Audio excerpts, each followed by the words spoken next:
Agora, a gente tem muitos hábitos ruins na nossa vida, né? E você tinha um hábito muito ruim e você conseguiu colocar um bom no lugar. E você falou que muitas vezes o que começa a dar esse gatilho, né, de começar aos poucos a ter essa motivação de mudar um hábito, de deixar um hábito ruim, é o próprio incômodo que é gerado pela consequência de fazer algo consecutivamente que vai te prejudicar de alguma forma. Uhum. Só que eu não acredito que seja difícil para as pessoas identificarem, na grande maioria das vezes, o que é um hábito ruim, e ainda assim elas sofrem, elas gostariam de não ter um hábito ruim, mas conseguem ter uma função sempre, né, em algum hábito, de alguma forma, né, ter uma recompensa, geralmente em algum hábito. Eu queria te perguntar, o que que diferencia, qual que é a linha tênue entre uma pessoa que consegue trocar um hábito ruim por um bom, como foi o seu caso, e uma pessoa, às vezes, como que o Lucão acabou de falar, que eu queria fazer isso e eu não consigo. Assim, o que que diferencia alguém que consegue e alguém que não consegue? Olha, Thiago, essa pergunta demandaria alguns bons minutos de explicação, mas assim, tentando não ser prolixo, primeiro, você precisa, antes de mais nada, estabelecer um terreno fisiológico, se eu posso chamar assim, que permita a alteração do hábito. Vou dar um exemplo. O pessoal que acabou de comentar ali, né, não lembro quem que falou, que seria bom chegar na geladeira de noite, ter meia-noite e ter um negócio X para comer. A primeira coisa que você tem que fazer para tentar ter uma alteração comportamental a nível habitual significativa é ter ciclo circadiano regulado. Então, se você dorme errado, é mais ou menos tipo você querer andar com o carro com o pneu furado. Já saiu ruim. Inclusive na clínica BeHealth que a gente tem, a primeira intervenção que a gente faz com todos os pacientes é ajustar o sono do paciente. Mas o que é dormir certo?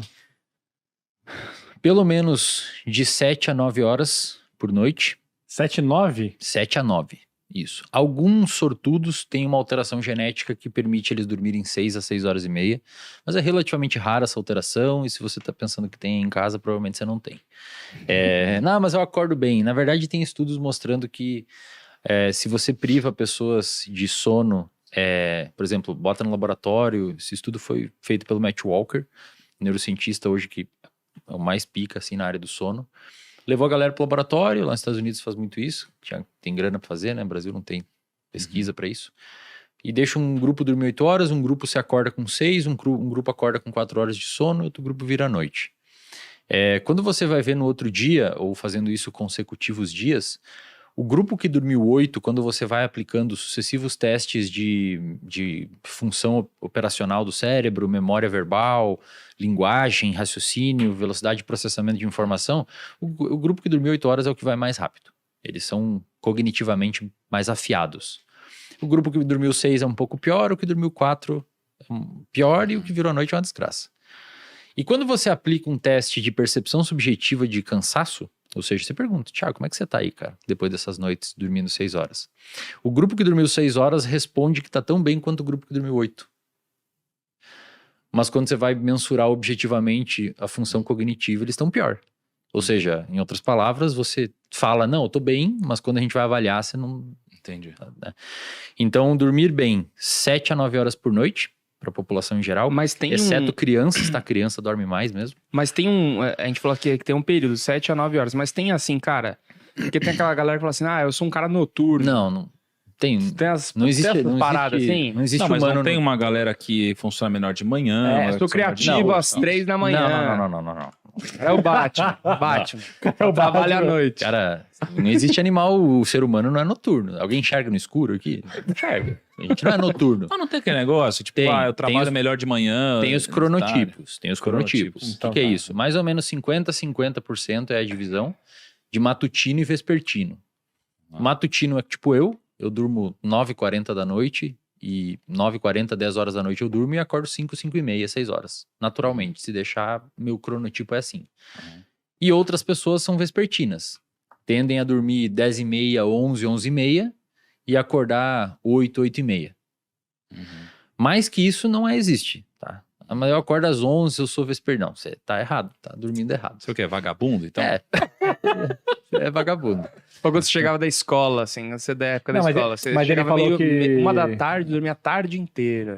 não. Criança e jovem. Criança e normais. jovem, adolescentes, de uma maneira geral, tem um processo de vespertinilização. Adolescentes, eles tendem a dormir mais ou menos meia-noite e acordar um pouquinho mais tarde. Por isso que escolas, por exemplo, que obrigam o adolescente a acordar 6 horas para pegar um busão para ir para a escola, cara, é um crime contra Eu o dormia na sistema aula biológico sempre. do adolescente. Ele acorda, inclusive, É. mole, assim, ó. Ele acorda no meio do sono profundo. Acordar Então, cinco- dormir bem. 5 horas da manhã todo dia. 7 a 9 horas por noite, passando por todas as fases de sono. Só pra que gente não seria perder a adequado. resposta, porque a gente entrou no sono, mas o objetivo era responder Sim, por que sim, que alguém eu vou consegue- voltar lá. Então, primeiro ponto é você ter um sono adequado, porque até onde a gente sabe, a aprendizagem, de uma maneira geral, tanto implícita quanto explícita, ou seja, as aprendizagens explícitas seria você saber onde é a capital do Brasil, o que é um CDI, essas coisas é uma aprendizagem explícita, você sabe que sabe. A aprendizagem implícita são hábitos. O hábito é uma aprendizagem, envolve uma mudança de circuito no seu cérebro para você conseguir alterar o seu comportamento. Essa mudança de circuito no cérebro, ela é sonodependente. Então a pessoa que dorme mal já vai ter mais dificuldade de mudar hábitos. Porque você, de certa forma, é como se você não tivesse o cimento muito bom para construir uma casa. Vai ser mais difícil você construir uma casa se o seu cimento for ruim. Então, o sono é um pilar fundamental. O segundo ponto e talvez mais importante, que difere as duas pessoas, quem consegue e quem não consegue mudar um hábito, é o ambiente onde essa pessoa vive, cara. Não tem como. É inegociável. Se você vive em meio a pessoas que bebe, fuma, não sei o que e tal, vai ser muito... Você pode até conseguir, tá? Não é 8 ou 80, você pode até conseguir. Mas vai ser muito menos provável você conseguir ter uma alteração significativa de hábito se você vive em meio e a um contexto de pessoas que têm aqueles hábitos ruins, do que se você viver em meio a um contexto de pessoas que nutrem outros tipos de hábitos. Então, se você quer alterar um hábito, você deveria se preocupar em andar e conviver com pessoas que tenham os hábitos que você busca. E também, né, vale ressaltar, alterar hábito é uma coisa que a gente fala como se valesse para todos os hábitos, mas hábitos, tem hábitos e hábitos. Por exemplo, tem até um estudo de uma pesquisadora que tentou quantificar quanto tempo a gente demora para formar um hábito. Tem a história dos 21 dias, não sei se vocês já ouviram, né? Uhum. Que não tem essa... Não, São 66, não é? média de 66 dias para formar um hábito, só que é uma média que varia de 14 dias a quase 300. Lá vem aí o desafio de 66 dias, hein? primo, para com isso. isso. 5 e 6 da manhã, 66 dias Não, consecutivos. cara, isso aí eu perdi uns anos de vida com esses desafios. aí, cara. Tá na hora de, né? Aí, ó. Não. Você tá com uma carinha tão eu, bem. eu tinha que dormir 4 horas por dia por causa disso. Eu perdi cabelo, engordei. Ah, a culpa foi minha. É, culpa totalmente do Thiago. Cabelo branco, ó. Thiago. E assim, Que Thiago, loucura. os hábitos são distintos nesse estudo de 66 dias, cara. Por exemplo, ela tinha o hábito da pessoa beber mais água, tinha o hábito de comer uma fruta e de fazer exercício. Tá. O que ela viu? O hábito de beber mais água foi o mais rápido a ser formado, em média, nas pessoas. Porque é mais fácil. Uhum. Você deixa a garrafa aqui no seu lado. É diferente de você ter que ir à academia, que envolve interação social, envolve deslocamento, Uhum. envolve abrir mão de um tempo da sua vida para fazer aquilo. Problema de interação social mesmo. Mas às vezes a pessoa demora para formar o hábito porque tem essas barreiras para vencer.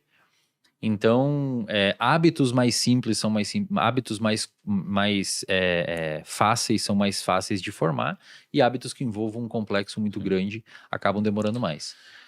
Agora, cara, Mas o principal é o ambiente, tá, é cara? o ambiente, né? Contexto. O principal Pô, é o mas, contexto. mas aí não é uma atitude. Eu entendi que, pô, lógico, fica mais fácil. Mas não é uma atitude meio radical. Por exemplo, eu gosto do Kaique. O cara é meu irmãozão aqui, mas ele tem hábitos terríveis. Não vai durar muito tempo. Mas eu quero continuar falando com ele, entendeu? Eu quero Não, mas você não continuar. precisa parar de falar com ele, Então, mas você cara. falou que você largou seus brother aí, por exemplo. Não, eu não larguei cara, meus brothers. Eu só falava assim, cara, eu não vou final de semana aí, pelo menos não nesse, eu vou 1 a cada 3. Entendi. Dá uma reduzida Entendi, significativa. dá uma reduzida. E, cara, é meio que o Cara, mundo... eu já, não é que não eu já dá. abandonei. É tipo quando já. você vai Ó, investir, por exemplo, você vai vou- investir vou- dinheiro, você não deixa de gastar É em que o outro Lucão lugar. tem uns brothers de 20 anos. Eu já abandonei a galera e hoje não faz falta nenhuma. Exato. Ah, cara. Aí, É acabou. que o que isso. o Wesley tá falando, não é que assim, ó, se você não mudar de ambiente, você não consegue mudar o hábito. O que ele tá falando assim, É mais Se você difícil. não mudar de ambiente, É. vai ser mais difícil disso É. acontecer. Então, o seu esforço vai ter que ser muito maior, Exato. né? É De isso aí. fato. É, realmente. Imagina, tá todo mundo te oferecendo uma comida e você tem que dizer não. Cara, Caraca. aí te pega mas- num dia que você dormiu mal, tá estressado Isso. e fala, só hoje. Só amigo porque maconheiro. você tem que escolher. Se você tem, vamos pegar 100% aqui do seu ambiente, família, trabalho e amigos. Família, você não vai conseguir excluir a sua família, então você tem que excluir os outros dois para você conseguir. Complexo, É um jogo, É. cara. É um jogo de alterações.